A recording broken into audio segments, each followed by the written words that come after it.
డీటెయిల్డ్‌గా parts of leaf చూద్దాం. ఇప్పుడు నా చేతిలో ఒక లీఫ్ ఉంది. కనిపిస్తుందా అందరికి లీఫ్?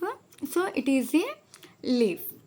ఇప్పుడు ఈ లీఫ్‌లో ఈ ఎడ్జ్ ఉంది గదా! ఈ మొత్తం అంతా గూడా ఓకేనా? ఈ ఫ్లాట్ సర్ఫేస్ ఏదైతే ఉందో దీన్ని మనం లీఫ్ బ్లేడ్ అని పిలుస్తాం. ఏమని పిలుస్తాం? Leaf blade. ఈ ఫ్లాట్ సర్ఫేస్ మొత్తం అంతా కూడా లీఫ్ బ్లేడ్ అని పిలుస్తాం. నెక్స్ట్ ఈ మధ్యలో సెంట్రల్‌లో ఒక లాంగ్ లైన్‌లా కనిపిస్తుందా మీకు ఇట్లా?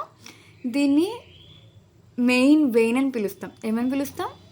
Main vein. ఈ పక్కన సైడ్ బ్రాంచెస్ ఉన్నాయి కదా! ఇలా ఇండివిజువల్‌గా అటొకటి, ఇటొకటి. వీటిని సైడ్ వెయిన్స్ అని పిలుస్తాం. Okay. What are the functions ఏంటి అనేది ఇప్పుడు చూద్దాం. ఇంగో the broad flat of the leaf is called as leaf blade. దాన్ని లీఫ్ బ్లేడ్ అని పిలుస్తాము. A leaf has one thick central vein, main vein and many thin branches of side vein. ఇది main vein అని పిలుస్తాము. ఈ side అన్నీ కూడా ఏంటి? Side veins. The veins carry water and minerals to all parts of the leaf. ఈ veins యొక్క main function ఏంటి? వాటర్ని లోపలికి ట్రావెల్ చేసుకుని తీసుకొస్తుంది. అంటే మనకి రూట్స్ ద్వారా వాటర్ లోపలికి ఎంటర్ అవుతుందా ప్లాంట్లోకి?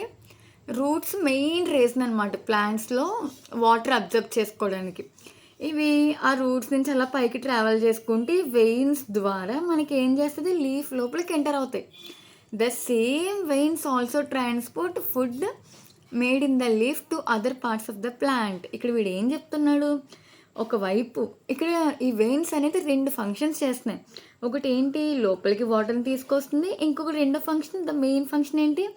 లీఫ్ ప్రిపేర్ చేసిన ఫుడ్ని మిగతా పార్ట్స్ ఆఫ్ ద ప్లాంట్కి ట్రావెల్ చేస్తుంది. ఇప్పుడు ఇక్కడ ఇది ఫుడ్ ప్రిపేర్ చేసుకుని ఇక్కడే ఉంచేసుకుంటే దీనికన్నా లాభమా?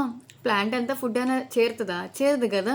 ఇక్కడ ప్రిపేర్ చేసిన ఫుడ్ని ఇది ఏం చేయాలి? మిగతా ప్లాంట్ అంతటికి ట్రాన్స్పోర్ట్ చేయాలి. ఆ ట్రాన్స్పోర్ట్ చేసే ఆ యొక్క ఫంక్షన్ ఎవరు తీసుకున్నారు? వెయిన్స్ తీసుకున్నాయి.